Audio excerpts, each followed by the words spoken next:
Welcome to Earthkeeper Stargate videos. The following interview with Dr. Laura Little and Dr. Greg Little is quite interesting, covering a variety of truly fascinating topics. Discussion areas include the Edgar Cayce readings regarding Atlantis, the Hall of Records, and the origin and geometry of Native American mounds. James Tiburon, Earthkeeper, is the interview host. Enjoy. And namaste.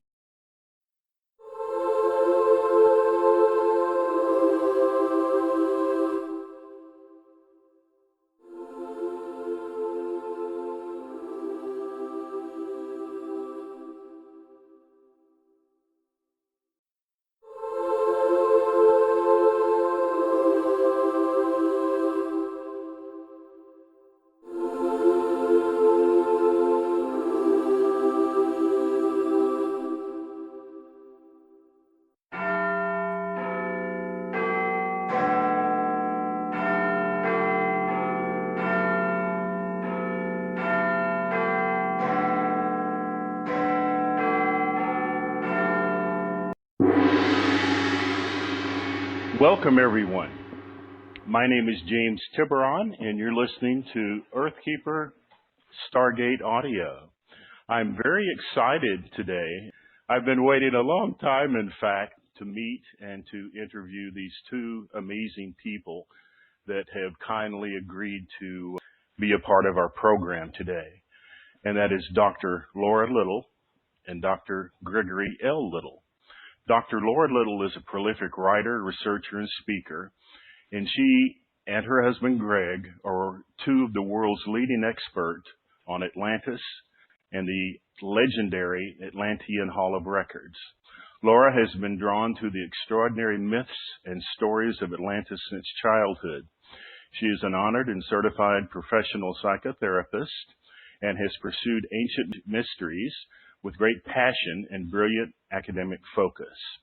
She is the author and co-author of numerous brilliantly collated books and articles on the search for Atlantis, as well as the Lost Hall of Records, that the acclaimed psychic Edgar Cayce described in trance readings. Greg Little is a certified doctor of psychology and practicing psychologist. He is now turned explorer, author, speaker, researcher, and respected documentary filmmaker. So we welcome today Dr. Laura Little and Dr. Greg Little. Can you hear me? Yes. Hello, James. Thank Hello. you so much for having us. Oh, thank Hi, you, James. so And, thank you for that introduction. You read it really well, exactly as we wrote it. Actually, I don't think we wrote that, but that sounds really good. Well, thank you very much for being here. And as I mentioned, I've been really excited about the two of you coming to our event in Arkansas. And just before we begin, I'd like to mention to everyone that we are sponsoring a 4-day event in Arkansas, in Little Rock, Arkansas, my hometown, November 17th through 20th. We have over 500 registered, and we sell out at 625. We have an absolutely stellar lineup of speakers, including Drs. Laura and Greg Little, David Childress, who is the voice of Ancient Aliens, my mentor, John Van Auken, who is the director of the Edgar Cayce Foundation, and we also have the amazing Graham Hancock and Stanton Friedman. So it's going to be a wonderful event. We still have spaces available. If you would be interested in attending, you can register on our website, www.earth-keeper.com. Okay, so Laura, I'd like to bring the first question to you. And basically, I'd like to ask you to share a little bit of information about your work with the Edgar Cayce organization, the Association for Research and Enlightenment. Okay. Well, I've been really privileged to work as a volunteer, first of all, at the local level, as well as in the 10-state southeast region. And as of 3 years ago, I was asked to serve on the Board of Trustees. It's a 5-year term, so I'm almost ending my term. I discovered the Edgar Cayce material by reading the book There's a River that actually Greg kept telling me I needed to read. And I had so much other stuff going on in school that I thought, no, I can't read anything else for pleasure. But one night he left the book on the bed. He was working nights, I was working days, and he left the book open. He was rereading it, and I thought, I'm going to read something real quick so that I can go to sleep. And that was a big mistake because I was at 2 a.m. still couldn't put the book down. It just was a major consciousness shift for me. I had read about reincarnation, read about paranormal ideas, had read about Atlantis since I was a young person, but had not run into the Cayce story, and it just blew me away. And the next thing I wanted to do was find out what was going on at the A.R.E., which is the organization that provides access to the Edgar Cayce material, and it's located in Virginia Beach, Virginia. And it was probably a year later that Greg and I made a trek up there to take a look at it, and a couple more years later I went to my first conference. And then about 10 years later got involved in a conference locally that was done by some volunteers in Memphis. We have a really active volunteer group here that does programs with the Edgar Cayce material. And I joined an Edgar Cayce Search for God study group that some of those folks had put together, and I've been in it now for 27 years. Well, it's an absolutely amazing organization.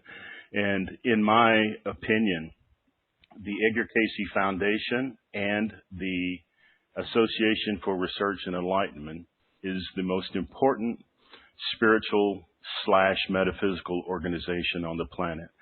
Cayce's readings are so credible, and he lived such an impressive life of integrity that played a major role in my joining the A.R.E. and becoming a big supporter of the A.R.E. because it changed my life. And like your story, Laura, I was actually working as a geologist on the banks of the Amazon River in 1978, and I was the only American on the site. We were actually drilling to map potassium chloride deposit for the Ministry of Minerals in Brazil. And a German man gave me a copy. In fact, he gave me a stack of about 10 books to read while I was on the job site. Most of the books he gave me were Lewis L'Amour Westerns, which were pretty popular in those days on work locations. But one of the books was There Is a River. And I read it from cover to cover, and it changed my life. So I'm with you on the amazing influence of that book. So thank you for sharing that. I would also like to mention briefly that at our event in Arkansas, we are going to conduct a membership drive for the A.R.E. We will be speaking about the benefits of the memberships. We'll also have drawings for those that join. We will be offering a genuine 5-ogle crystal in the drawing. So we are hoping to get a lot of sign-ups and sign-up renewals for the A.R.E. And so, Greg, I'd like you to just share a little bit about the work that you do in Memphis professionally, and the work that you have done regarding Atlantis, and your fascinating new book on Native American mounds. Well, what I do professionally, I actually specialize in criminal treatment, and I've done that since the 1970s, and starting in the middle 1980s, along with some other people, we developed some treatment programs, cognitive behavioral programs that have since expanded, and we're in 9 different countries, all 50 states, and we've probably had roughly 3 million inmates and offenders go through our programs around the world. And now it's about 300,000 to 400,000 a year go through it. But basically that's what I do professionally. I write treatment workbooks, and then I also write a lot of books in archaeology and mounds and generate a lot of articles. And Laura and I got into this exploration back around 2001, I believe. And really it wasn't, the interest in the exploration started with a fellow I know you had last year at a conference, Andrew Collins. And it was a follow-up to 1970s work that was done by some A.R.E. members to try and find some things in the Bahamas. And initially, we never really intended to get into this Atlantis research per se. We were looking for some very specific things. But as fate often has it, we got sort of drawn into this search for Atlantis project, which all in all, Laura, I'll let Laura describe most of that, but we made 25 separate trips into the Bahamas, also into Guatemala, looking for Cayce's Hall of Records that I know you'll talk about in a few minutes. But I'm also very interested in Native American Indian mounds, Native American rituals, the crystals. I'm definitely interested in that and would love to talk about crystals and earth and so on and what Native Americans believed. But that's kind of a sort of a summary. I've written a whole lot of material and a lot of books. Well, you are both certainly Renaissance people, multi-talented, multitasking. I imagine your hours are numbered every day with so much to do, and I really want to honor you for the body of work that you have both done, both with the A.R.E. and in your professional lives. It truly is impressive. And Laura, one other thing, you do an amazing job too. What you put together is absolutely amazing. These seminars and weekend-long workshops you do are just amazing. And I have heard from people that have been to them, and they are just overwhelmed with all the information and the people that they get to meet. So I would encourage anybody out there listening or anybody that listens in the future, go to one of this man's workshops. It's incredible what you do. Well, thank you so much. I genuinely appreciate that. I'm touched. Thank you so very much. And our goal at Earthkeeper has always been to combine the spiritual with the scientific. And, you know, so often the spiritual omits the scientific and the scientific omits the divine. And so by bringing those two into a full circle, we feel like we're completing the goals in a sense, or the intents in a sense, that Edgar Cayce put forward in his 14,000 readings about the true nature of reality and the combination of the sacred scientific with the divine. And so it's really been our mission to bring in people to these events that are alternative history researchers, such as Graham Hancock and David Hatcher Childress, as well as John Van Auken and all of the others from the A.R.E. We were very blessed to have Charles Thomas Cayce speak at our event in Colorado a couple of years ago. And just an amazing group, the A.R.E. And as I have mentioned, the A.R.E. is, in my opinion, the most credible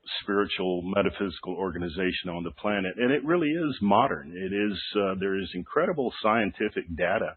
Greg, I've heard your interviews that you have done on the internet, ones with George Norrie and others, and you have spoken quite a bit about the life of Edgar Cayce, and you had information that I wasn't familiar with. And so I applaud the two of you, Laura and Greg, for the work that you do with the A.R.E. as well. So, Laura, would you tell us a little bit about the Hall of Records? Okay. The Cayce material gives an incredibly detailed story about Atlantis that you won't get anywhere else. And one of the most fascinating things is what he talked about as Hall of Records, and these are records that the Atlanteans left behind.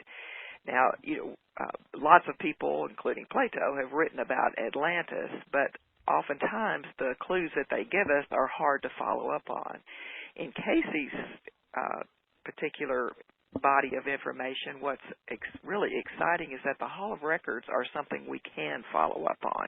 He gives us quite a bit of detailed information. And, for example, he says that there were 3 sets of records, and there's one near the right paw of the Sphinx, and we assume underground. There's one somewhere in the Yucatan, and it very likely could be near the classic Mayan site of Piedras Negras, Guatemala. And the third one, he says, is in the area of Bimini, under the sea, under the slime of the Sea of Ages. So it's probably covered by coral, which would be expected. But he also says that portions of it would rise again in 67 or 68 and 69. So some people think it could be near Bimini in the Bahamas, where the Bimini Road was discovered. We've actually spent most of our time working with the Guatemala site and Bimini more than anything in the Bahamas. We've done surveys of the Great Bahama Bank.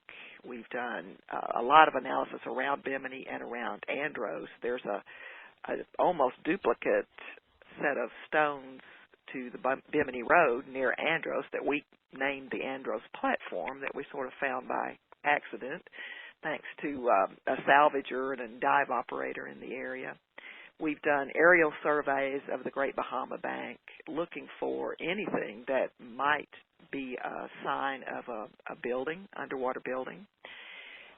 One of the things that the Cayce readings is real specific about is that there were 3 major destructions of Atlantis, and he gives one of them in 50,000 BC, another one in anywhere from 22 to 28,000. He's a little bit uncertain between those 2 dates. And the final one was around 10,000 BC, which is, of course, 12,000 years ago. And so this thing we're looking for is going to be very, very, very old, and it's more than likely going to be underwater. If you look at the Great Bahama Bank and the Bimini Islands around Nassau and Freeport and Andros, if you look at them on Google Earth, you can see that the Great Bahama Bank is fairly shallow. It's only about 15 feet deep. And in 10,000 BC, it would have all been above water. Wow. So we're interested to see if we can find any building remains on the Great Bahama Bank. And we spent several years and several of our expeditions doing flyovers, getting GPS, and then chartering boats and going from site to site, trying to locate and then dive on each of those sites. Well, as we speak, 2 dear friends of ours, Mary Pat and Fred Fuchs, who you may have met, are actually in Malta. They're tuning in to this interview to listen to you tonight. And Fred Fuchs is putting together a documentary about Atlantis. From the best that I can surmise, and I'd like your opinion, were Egypt, Greece, and the areas in the Mediterranean colonies of Atlantis or part of Atlantis? Well, here's the interesting thing that a lot of people don't get to in the Cayce readings. Even as far back as 50,000 BC, when they described the destruction that occurred at that time, it occurred because they were trying to rid the earth of some sort of large animals that were causing problems. And they got together a group of leaders from multiple countries, China, India, South America. There were already civilizations other than Atlantis. They got together, they discussed things, they made a plan, and of course they made a mistake in how they tried to go about getting rid of these animals, and it created some sort of catastrophe that broke up the whatever continent was of Atlantis into smaller islands, and that happened again in 28,000 BC. So I would say what we find from the Cayce life readings is that there were people in Egypt from Atlantis. That, in fact, he says that at least the planning of the building of the Great Pyramid was done by Atlanteans because they were the expert builders. That was one of their specialties. They had that particular knowledge. So to say that Atlantis was the only thing there is not true. There are other there were other civilizations. Now, he talks about migrations of Atlanteans in all three of those destructions. A great deal of them went to South America, which is extremely interesting. As Greg may discuss, we're beginning to find some of the oldest mounds and some of the oldest settlements now, pyramids and so forth, in South America. And that would certainly fit with Cayce's migration stories. So, yes, they were probably in Greece. They certainly were in the Pyrenees. They were, and there's some feeling that probably the fact that the Basque language is so different from the Indo-European languages that it very well could have had some roots in something from Atlantis. He also identifies the Somerset area of England, which is the area where Stonehenge is. They don't date Stonehenge back as far as 10,000 BC, but they're beginning to move some of those dates back. So what you get in Cayce's story is a very active world. You get cultures that had reached a much higher level of civilization than we give them credit for. You know, we like to think that we're the peak of civilization, but it looks like it's more like peaks and valleys over hundreds of thousands of years, actually, in the Cayce story.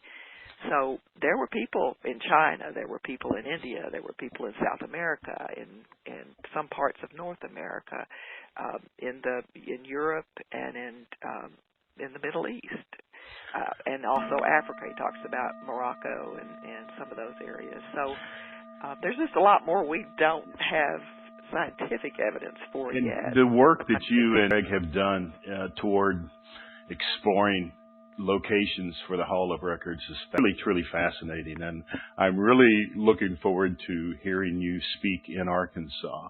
Are there Cayce readings about what can be found in these three halls of records, and are all three containing the same material or different variations and different timelines? What can we surmise from the Cayce readings is to be found in the Hall of Records? Well, he gives a fairly long list, and it's not really clear if they're all three going to be exactly the same. But the most interesting thing to be found in all three is a set of 32 tablets. And he's very specific that they're carved in a particular language. And he even says that it's probably going to take a while for the people who find them to be able to translate the language. And it may be that there'll be something found in Egypt, for example, that helps relate, just like the Rosetta Stone helped relate Egyptian hieroglyphs. But at first they won't know what it is. But that will contain the history of Atlantis. These 32 tablets are made out of stone, engraved in stone? That's the way he describes it, yes. He also says there are mummies, there are some of their artifacts from the time, musical instruments, food, linens, silks, different things that from their time. Now, whether those things will survive, we don't know, because we don't know exactly how these were put together. But the stone tablets, of course, would be something that would be able to last. So that's what everybody's hoping for. Well, Greg mentioned earlier an interest in crystals, and as a geologist and as a native of Arkansas, I grew up around crystals. And a lot of the crystal mines in Arkansas back in the 70s, when I was spending a lot of time in the Hot Springs area, were actually selling part of the crystals to be used in the computer industry. You know, quartz is silicon dioxide, and, you know, we think of Silicon Valley and the chips that are being made. And I wonder, and it's interesting that Cayce refers to the great Tuaui stone as a stone. And in several of his readings, he refers to crystals as stones.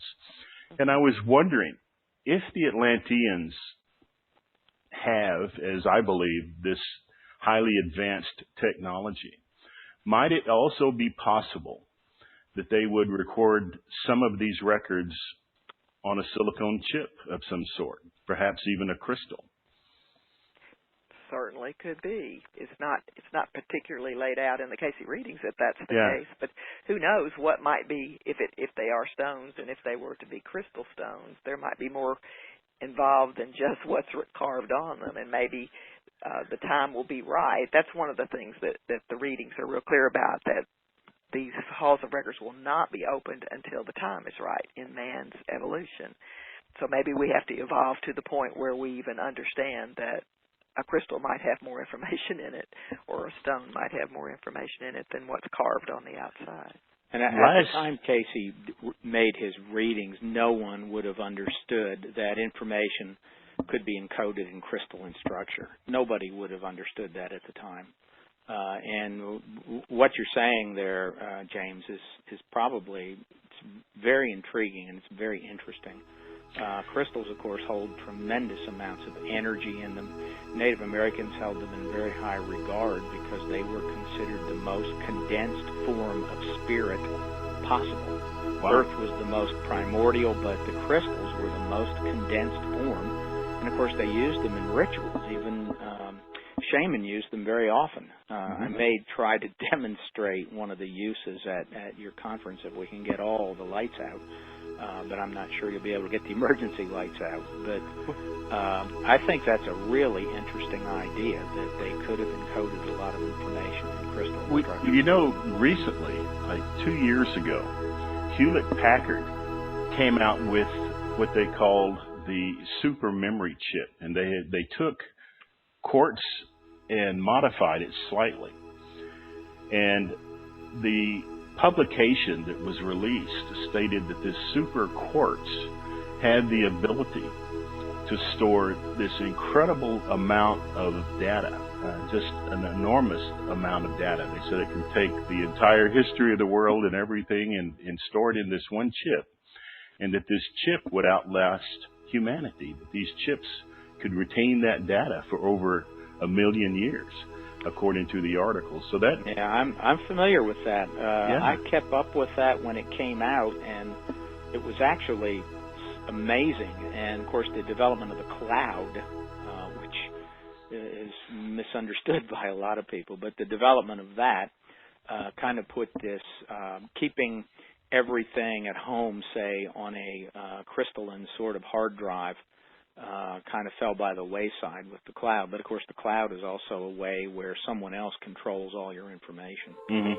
Yeah. Well, it's certainly fascinating. And, you know, I was curious when the crystal skull phenomenon was coming out pre-2012, the idea of the Atlantean 13 skulls. And I had the opportunity to meet Joanne Parks and Michelle Nocerino, and Michelle is the daughter of the father of the Crystal Skull movement, Nick Nocerino.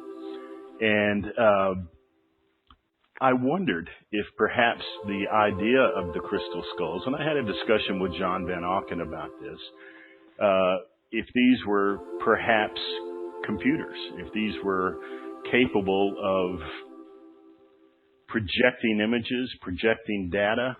And it's fascinating. I've had some very interesting experiences with both Max and Shannara, and certainly quartz with all of the attributes of piezoelectricity, piezoluminescence.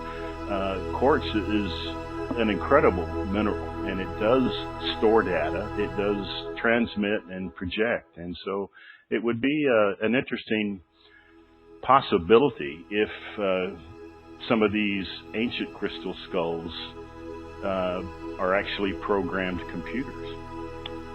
It's a possibility. I mean, it is. It's an interesting possibility. I don't think Cayce mentioned the crystal skulls. I think Laura would know more about that than I do, but I don't think he ever talked about them. No, not to my knowledge. But he, did talk a lot about the Firestone or the Towie stone. Right. He used both terms for it, and it was a powerful stone. It was used as initially as a way to communicate with the angels, to stay in touch with their spiritual source. And that's a fascinating idea. I mean, the idea that crystals can be used to, I think he said, communicate with the infinite.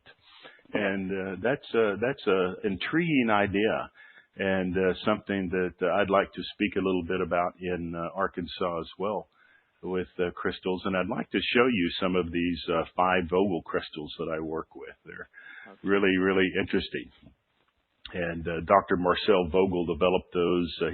He passed away a few years ago, but he was the leading inventor at IBM for a number of years, and he developed the liquid screen. But he was a fascinating crystallogist as well, and did a lot of work with phi crystals for healing and for work with plants. And he actually was the first one to speak about structured water. It was not Dr. Komoto. Is it Komoto, the doctor, the Japanese doctor that would program water? And but Vogel was actually the first one to do that. So the two of you made a fascinating trip to Guatemala, and I watched your video, and my gosh, that was quite a trek. And you had to deal with the heat, the mosquitoes, the lack of fresh water. How many trips did you make to Guatemala, to Piedras Negras? Just one. And that was enough. It was enough. Actually, I felt like I was in heaven because I had studied the field notes from the 1930s that University of Pennsylvania, which is actually referenced in the Cayce readings, and looked through every artifact. I didn't get to see the artifacts themselves, but all of the reports about the artifacts, what they had handwritten. I had the penciled copies and had to wear the little gloves and all, and just poured over all of it. So by the time we got to the site, I knew the names of the various areas, and it was like seeing something that you had traveled to in your head, and to get to see it on land was just absolutely amazing and wonderful.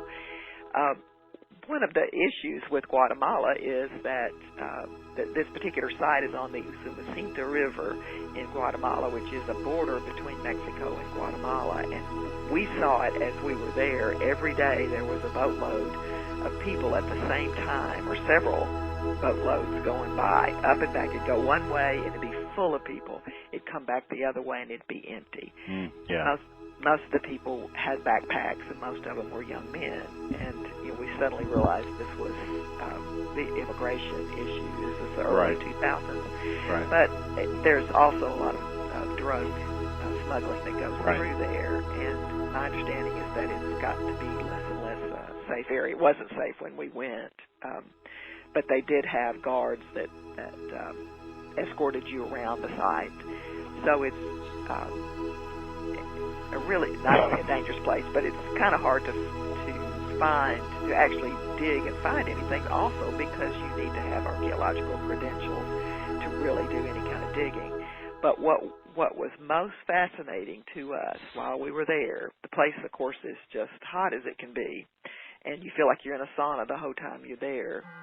And what's funny is that they had sweat baths all over the place. That's one of the things the classic Mayan site is known for. They had so many of those, and I'm thinking, why in the world do they need them? it's that way already. Well, but one of the guards showed us where the last archaeological folks had been digging under one of the pyramids, and there was rubble had fallen, and they couldn't really tunnel under it completely, and they said, put your hand in there where the little opening was, and when you put your hand in, nothing but cold air. Wow. So you knew that there was some kind of cavern under there, just as the archaeologists knew as well. So that's probably one of those areas is probably the location of the Hall of Records, but how to get to it, if even the archaeologists are having trouble, fascinating. Is an issue. So I actually had the opportunity to spend some time with the head of the 84 Mayan nations, and his name was Don Alejandro. And I met him actually in Peru at an Eagle and Condor conference about 10 years ago. And I lived in South America 9 years, so I speak Spanish and Portuguese. And I was able to have some fascinating conversations with him. In fact, he actually gave me a reading, an amazing man. But he told me that his parents had access to caves in Guatemala in which they encountered an ancient race of people who he said had bluish green skin. So that's it's an interesting area, and I want to say two things about our trip to Piedras Negras.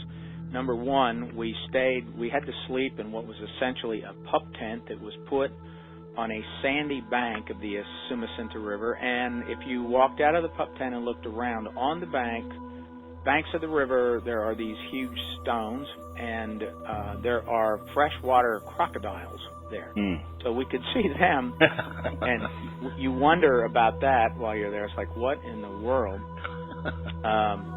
There are so many other things I could say about it. I actually got dehydrated there, and within, it was, I believe, 6 weeks after we left, it made international news that a group of drug runners had taken over Piedras Negras and actually installed machine guns in some of the temples at the top of the hill. Wow. That they had taken it over. Now, the military went in and they had several battles, and the people who took us in sent me an email and told me that they had driven off the drug runners. But that's also the main portal for cocaine to move into the States. Wow. Yeah, it's a shame. I would really love to take a tour group into Mexico, and I've been looking for an opening for the past few years to visit a lot of the pyramids along the Yucatan, and with the danger that's there now, I just don't think it's the right time. But it's a shame because it's a fascinating area. And before, years ago, I did make trips there and went to Chichen Itza and Palenque, and they're absolutely amazing places. Palenque is only about 30 miles away from Piedras Negras, but it might as well be 1,000 miles. Yeah, absolutely. And Laura, did you say that there were sweat lodges, that there were sauna sweat baths, facilities? they called them, and they found them all through the classic Maya era in a lot of the sites, but apparently Piedras Negras had an unusually large number of them, and some that are really well preserved, but they seem to have an unusual number of them. Were these igloo shaped? No, they're not. They're square buildings, but they're Okay. fairly small, and they could tell there was a place where they had the fire and it brought the water in, and they were doing steam baths, and very likely could have been for ceremonial purposes too. I don't think they understand the full use of it. They certainly didn't need to do it because they didn't already have plenty of reasons to sweat. It's a very humid area. So well, these sweat lodges, are called purification ceremonies or inipis in the Native Americans, and I've done quite a few sweat lodges. Right. And some of the ones, I actually did a 5-day vision quest in Mexico on a Yaqui reservation a few years ago. And they actually completed with a sweat lodge. But some of the ones that they had as part of their ceremony throughout Mexico, in fact, not just the Yaqui, but the Toltecs and some of the others, are built like igloos. And whereas, the Native Americans use skins and tarpaulins, et cetera. But, I've been a really focused user of saunas for 40 years. I've probably had a sauna bath, a dry sauna, every day of my life in the last 40 years. I have one in my home. And doing sweat lodges it's a really powerful experience. It can give you a altered state of consciousness, and of course, you sweat out all the impurities. So it's quite an interesting spiritual experience in that way. And very likely you're right, because if you look at the Mayan iconography, they obviously did a lot of hallucinatory ceremonies. You can see it in the drawings and what we know of the hieroglyphs, what's been told to us. And one of the interesting things about Piedras Negras, the classic Maya site, what you see with the temples and what's still remaining isn't any older than maybe 500 BC. So it's obviously not what would have been there when the Atlanteans were there. But and the name Piedras Negras just means black rocks, and that's where. Right. Mm-hmm. Some of the rocks there are darker in color than in other places, but the original Mayan name for the site is really intriguing. It's Yokibi, which means entrance. And so you wonder, what's it an entrance to? Because there's, it's just one of many classic Mayan sites along the river. There's nothing geographically that you could say this is an entrance to a particular area or a change of some sort. They do have, it is the location of the largest cenote in all of the Yucatan. And we threw rocks down in the cenote while we were there, but it's one of the deepest. And there have been some researchers, Mayan researchers, who have discovered that most of these classic Maya sites have caves underneath them. They were built on caves, or they tunneled underneath. And sometimes, well, the theory is that the priests could then move from one pyramid to another without the people seeing them and do their ceremonies and maybe look more magical. But it also may be that those were sacred sites, because we also know that as each era switched over, that they built pyramids always on top of previous pyramids, that was sacred ground, or they wouldn't build the pyramid there. So, what was the original sacred ground? Was it possibly these underground tunnels? And maybe that's what where the word entrance gets to, and maybe it's an entrance to the Hall of Records. Don't know that, but it makes you wonder. Well, it opens the idea and the curiosities about the underground earth theories, about the underground tunnels. And I recently, earlier this year, did a A.R.E. conference in Pennsylvania where I spoke about Atlantis. And when I was researching that, I came across an interesting Cayce reading where he talked about someone who had been one of the keepers of the elevator systems that went into the underground. And so that was the first, and I've got that reading referenced, but that was one of the first and perhaps the only reference he made to, the underground regions of the earth being inhabited and occupied. And I was recently in Peru, in Cusco, which is the capital of the Inca Empire, the ancient Inca Empire, and also, theorized to have been there long before the Incas with the A.R.Es and the other groups. But there is a great legend of underground tunnels in Cusco with some sites that actually have been explored. And there are ideas that this connects into other parts of the world. And certainly you have that classic limestone formation like you have in the Yucatan that does, dissolve and create these underground rivers and streams and cenotes. But it's a fascinating concept, the idea of inner earth and tunnels, et cetera. And Cayce does seem to indicate that the Atlanteans did have the technology to tunnel underground and stored some of the energy masses with gases, which was probably would have been in salt domes, but also as a power source, the compression of gases. Well, he certainly identifies them as great builders. They were the experts with any sort of building technology, so that certainly would fit. And then if you consider the most recent, I guess a week ago, on Ancient Aliens, they highlighted similar underground rooms and complexes in Turkey. And I saw that. I saw that program just a few nights ago. And that's an excellent series, by the way. I love watching that. So, Greg, you have relatively recently, come up with some fascinating information in the Illustrated Encyclopedia of Native American Indian Mounds and Earthworks.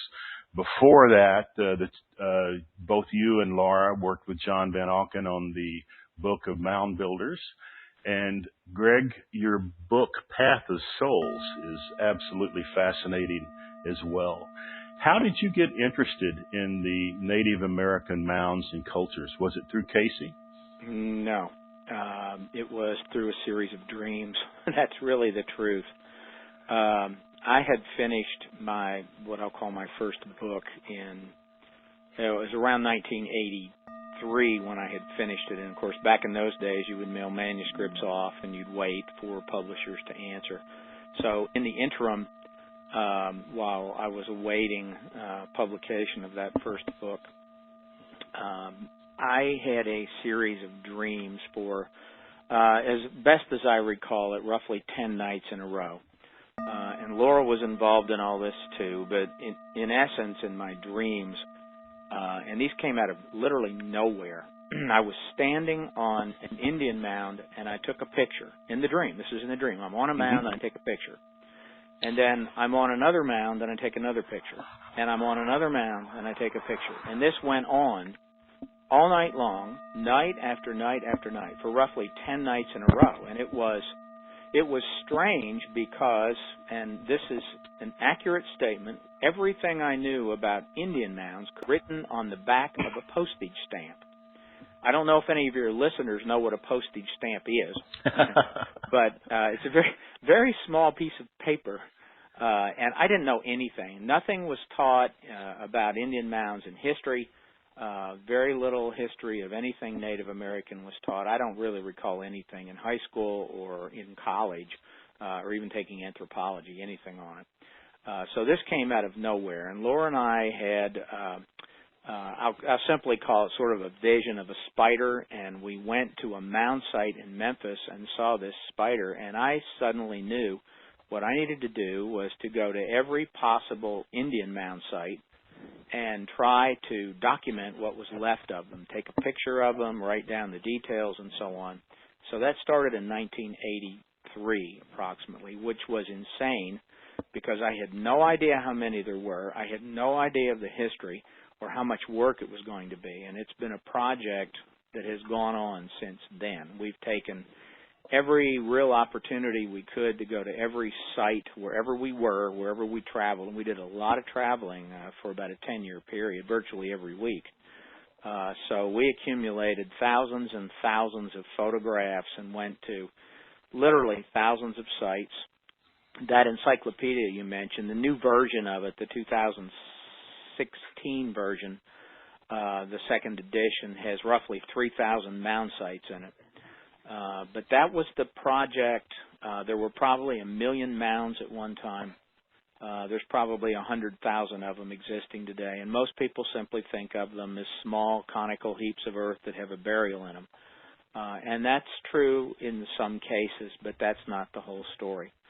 And that got me into wondering what in the world were these people doing with some of the mound sites, particularly the geometric earthworks, and that led into the Path of Souls idea and the astronomical links to it and what they believed. And actually what they believed really coincides with a lot of what Cayce said and what some other, I will say, psychics or spiritualists have said, and it's remarkable material. I hope to present the whole idea at some point, at least at your conference. Oh, absolutely. We're looking forward to that. Yeah, very good. Now, where can people purchase your book? What is your website? The website is apmagazine.info. But they can go to Amazon and put my name in, and they'll see a lot of things pop up there. Including some of the books in psychology and pharmacology and counseling and so on. But apmagazine.info, but I'd recommend them to just go to Amazon and put in Path of Souls or Indian Mounds or whatever, and it'll show up if they're interested. In your books and in your interviews, you have spoken about some of the lunar alignments, the lunar calendars in certain of these mounds, and octagonal geometries. Can you speak a little bit more about? Sure. That's the area of archaeo-astronomy, and for many, many years, archaeo-astronomy was considered a taboo topic in mainstream archaeology. In fact, mainstream archaeologists thought it was absurd. And where we're going to be in Arkansas, some of the first archaeo-astronomical studies were done near Arkansas at a site there called Toltec. And the archaeologists that tried to evaluate Toltec actually said there were two problems. Number one, they could do alignments from mound to mound, and we're not talking about small mounds here. We're talking about very large formations of earth and earthworks, which are linear formations of earth that are formed into various shapes and geometric patterns. But what the archaeologists said in the 70s and 80s is, we don't know what time of year to look, because if you actually watch from one mound over another, night after night after night, you'll see all sorts of stars and movements there. So they didn't know when to look, and they didn't know what time of year to look. They didn't know what time of night or to look. So about all archaeologists accepted until the mid-'80s was that mounds would show alignments to the sun on the solstices and the equinox. It would show like the winter solstice sunrise, the winter solstice sunset, summer solstice sunrise and sunset. But other than that, they said there's just too many possibilities here. We don't know what to look for. And in the mid-1980s, a couple of professors in Ohio went to a site called Newark, the Newark Earthworks, which is the most incredible archaeological geometric earthworks anywhere in the world. I'll say that again. America, in Ohio, has the most amazing, largest set of earthworks in the world of anywhere. They were built roughly around the year 500 BC, or 2,500 years ago.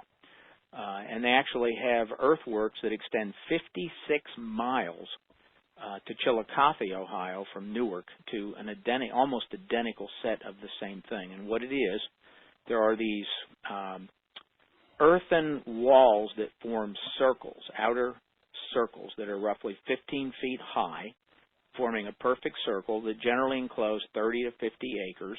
Then it connects to an octagon that encloses 50 acres. Inside the octagon, which has 8 points to it, there is a truncated pyramid, an earthen truncated pyramid. And what these archaeologists did was they calculated in the 1980s, at a time when it was very difficult to do this kind of work, that structure was used to calculate the moon's 18.61 year cycle. Wow. And by knowing that, you could predict exactly when eclipses would occur. So it was an eclipse calculator.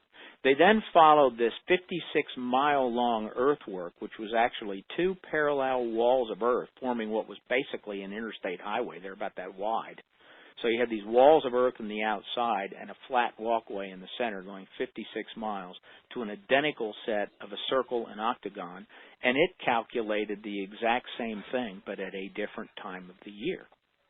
So that's how it all started. Now, with new information, which archaeologists actually came out with in the mid-2000s, they finally figured out what's been known a long time, but they just never looked. That's a long, involved story. But the Native American mound builders, at least, believed that there was this ritual, a death ritual, that the soul of the deceased had to make a leap to the stars and then follow a pathway to another star where there was a portal out of the sky world. So the spiritual life force, which they called the free soul, would make this leap, and it went to Orion's Nebula, which is the 3 belt stars of Orion, and then right below it is kind of a fuzzy bluish-red area, and that is a nebula. And they believed that was what they called an OGEE, O-G-E-E, and it's a slit in the sky. So they jumped to that, and then it went down. They had to jump at a certain time in the morning, only in the winter, very complicated, but this is the belief. And then it went under the earth and came up the next night on the other side, on the eastern horizon. And then they would follow the Milky Way, which was called the Path of Souls. The stars on the Milky Way are the souls making the journey. They went to the north to the constellation of Cygnus, which was on that show Ancient Aliens last week. Mm-hmm. And they met this gigantic bird, which was a judge, and if they passed a test, they were allowed to go through another OGEE out of the sky world to the land of the ancestors. That's kind of a summary of all that. That is absolutely fascinating. Yeah. You speak I believe it's in Path of Souls, about the symbols of the eye and the hand. That has, does that tie into this journey as well? Yes. The eye and the hand, if you look in old archaeology books, they'll tell you it's a symbol that was found first at Moundville, Alabama in the 1800s. Initially, when the archaeologists got a hold of it, they thought it was a fake, but then they started finding more, and now there's around 200 examples of it that have been pulled from mounds. And it looks like the palm of a hand, and in the middle of the palm of the hand, there's what looks like an eye, but it's not really an eye, it's a slit. The hand is Orion's Nebula. It's the hand constellation. The hand would be pointing down, dangling from the sky. The three belt stars of Orion form the wrist of this severed hand, and they had a story about how the hand got hung in the sky, and it was hung there as really as an example to others who might try to block that portal. But anyway, that is that symbol. There's also the symbol of this feathered serpent, which is, people have talked about it being Quetzalcoatl well, Quetzalcoatl was in Peru and also in some of the Mexican beliefs. I call them Mexican, and the Aztecs. Right. Feathered serpent. But the feathered serpent of Native Americans, and probably also that in Central America, was the constellation of Scorpius, which Scorpius was the ruler of the underworld. All of this was worked out by a group of around 40 anthropologists and archaeologists. They put out a series of books and reports on it starting in the late 90s, about 2005. I actually spoke to one of the head people a couple of weeks ago as I was working on a follow-up book to some of this with Andrew Collins. And the material where they got this from, it's interesting. It's been in libraries. It's been in libraries since the 1800s. It's just it hadn't been digitized. And in our modern age, you get people that the only research they want to do is look it up on the Internet. They wouldn't go into the libraries and pull these books that some of them have 2,000 pages and actually do the work. But they did it. And that's how all this was uncovered. They then took it to many of the tribal leaders, to modern tribes who basically verified it. Some of them, it's sacred knowledge. They really didn't want it to get out. But the information's known now. Absolutely fascinating. Now, does Arcturus come into play in this? Arcturus is a really interesting thing in this, and I've talked to John about this recently. John and I have talked, John Van Auken, we've talked about doing an article on this. Arcturus, of course, was mentioned by Cayce, and it's a portal.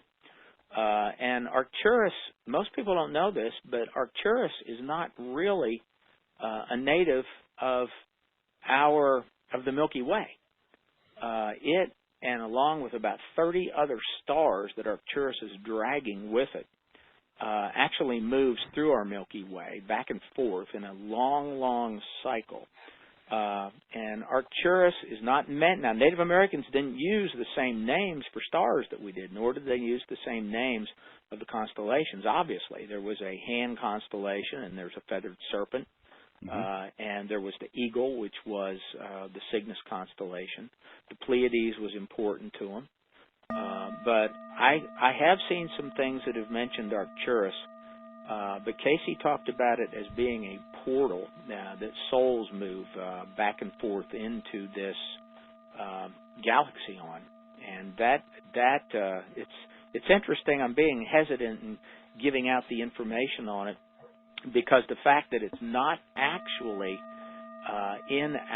it's moving through the Milky Way, but it oscillates back and forth through the Milky Way, literally cutting it's like a vertical cut through the horizontal Milky Way. It's astounding. It's absolutely fascinating, and you know, with the work that you're doing, I can see the correlations between some of the Egyptian cosmology, the Hall of Mat, and you were talking about a sort of judgment that would occur in the path of souls.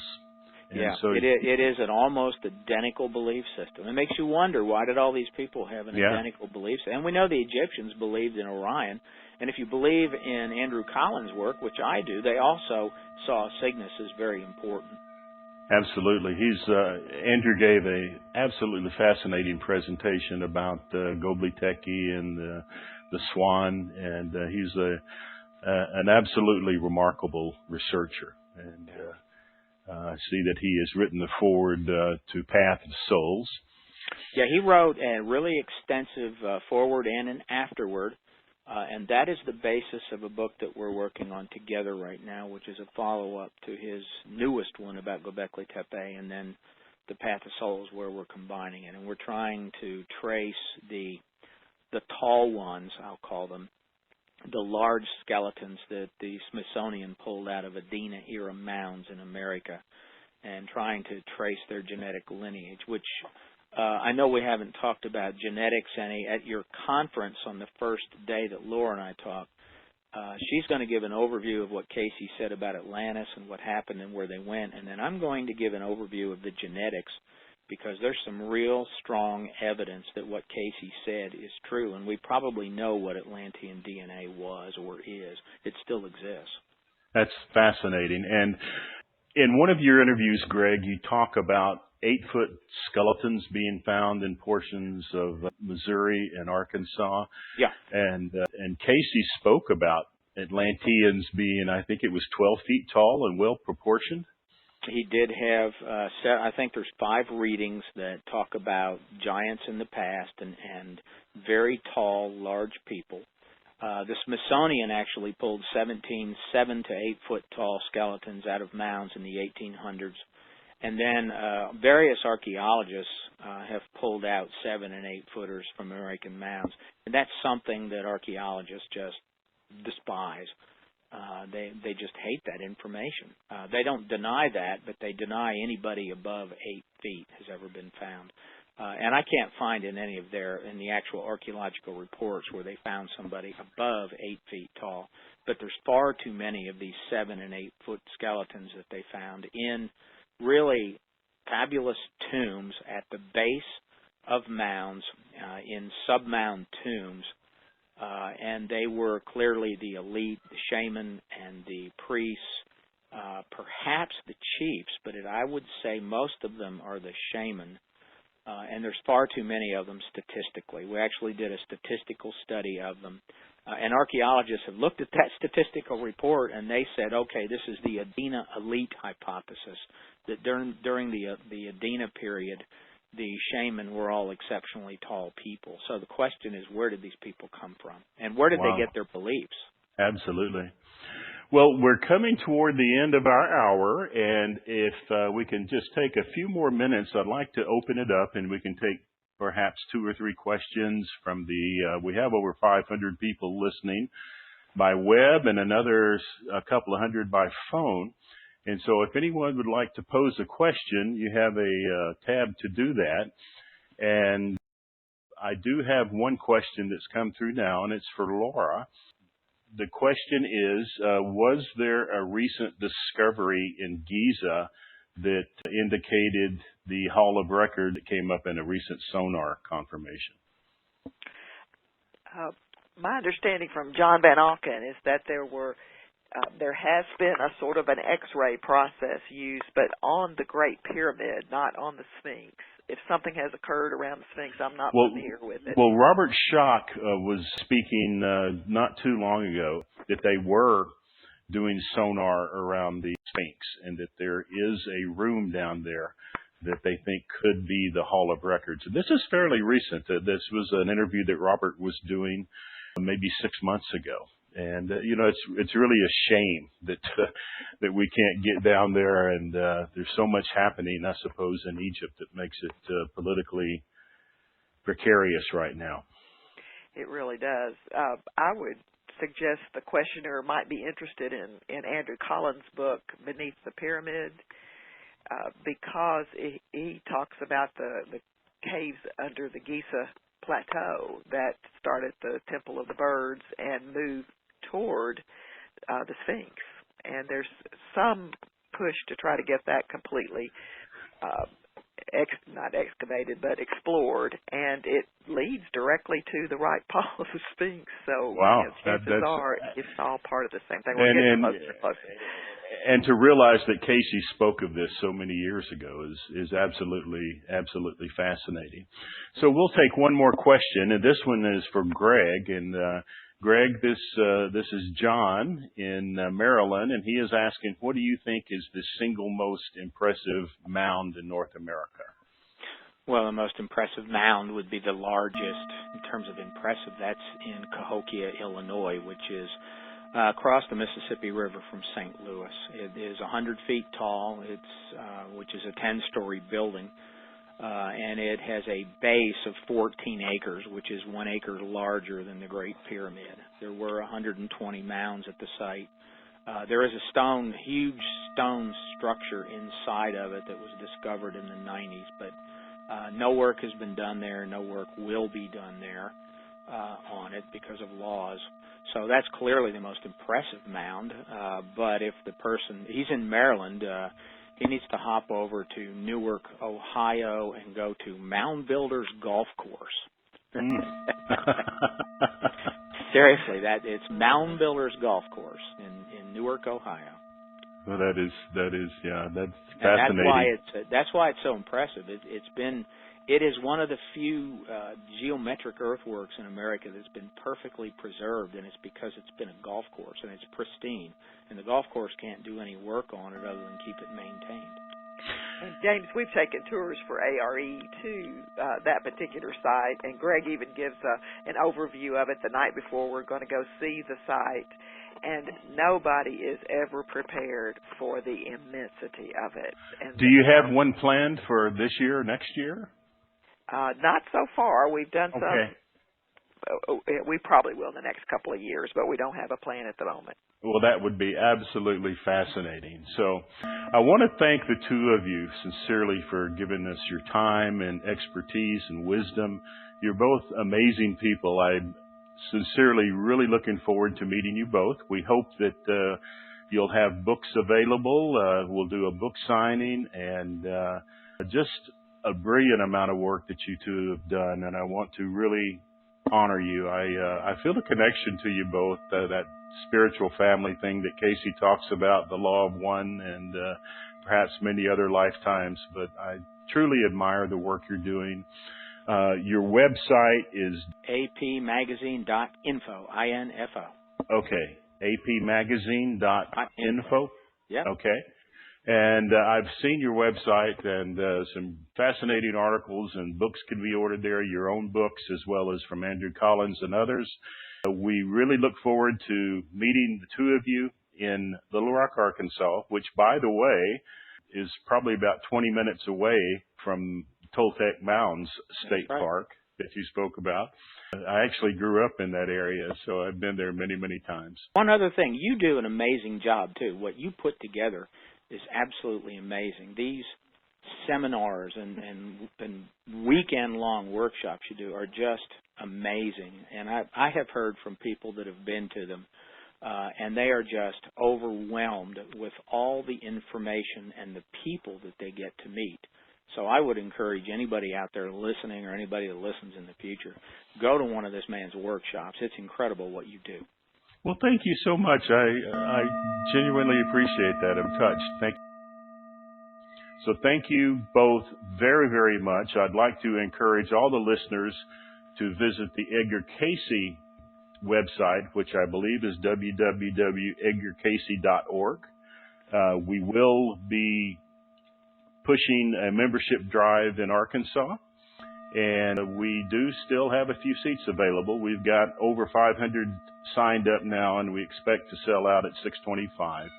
And so if you're interested in attending this event with Graham Hancock, Stanton Freeman, Dr. Laura Little, Dr. Greg Little, John Van Auken, David Childress, and 16 other speakers, we'd love to have you. So thank you all very, very much. Thank you, Greg and Laura. Thank you. Thank you, James. Thank you very much.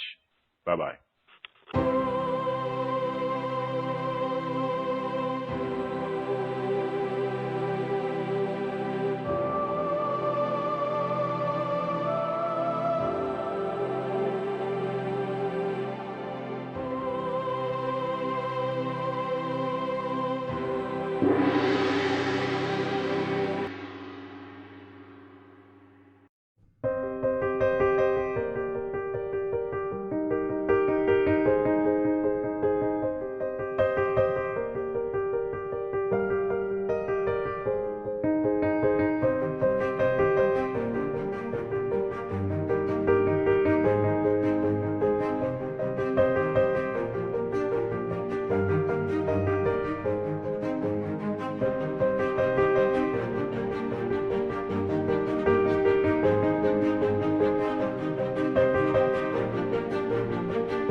you.